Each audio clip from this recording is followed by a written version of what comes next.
the way that like I like operate as a very like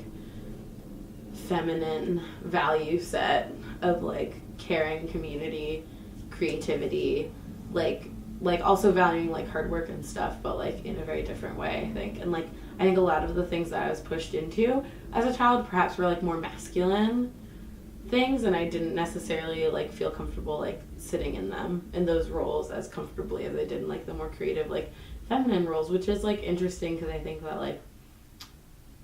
I was never like a conformingly feminine person, and I never have been,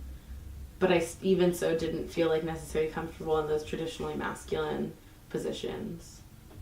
Like I want to do community organizing and activism, and like I think that that's like care for your common person is feminized in general, which is silly because like we all care about each other and like whatever, and like all want the best for each other, and like that's part of like why the world spins, right? But I also think that like it is a job placed on the woman to care, and like that's a lot. Being like a gay woman, and like the discussion about like assimilation into masculine culture is always going to be like a privilege is like so toxic for like gay women, because that's not a privilege for us. Because like any gender non-conforming woman who is also gay, which is another element of gender non-conformity, is like that's like inherently dangerous. And so like that's where it gets like really muddled, I think, because it can be like, oh, like assertive women who have masculine, you know, like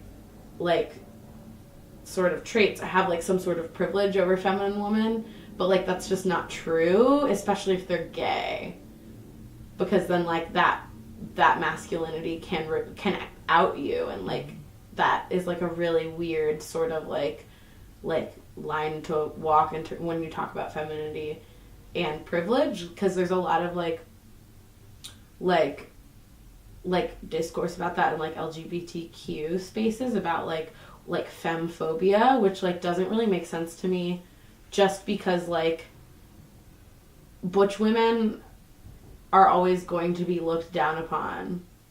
because of their gender nonconformity. And like gender nonconforming people in general are always going to be looked like that's a class of oppression in and of itself. And so like it's like really, really like a dangerous road to be like, oh, well, like I'm oppressed for like playing into my gender roles that are deemed like demure or like feminine or like whatever, because like then it's like, well, the opposite is like a whole different ball game. Like butch women don't have some sort of privilege because they put on a suit. Like that's very, very like, that doesn't take away from how men look at you. In a workplace, on the street, like in class, however it may be. It doesn't change like the fact that like men still look at you as a woman who like you know, you're still a subject to that misogyny.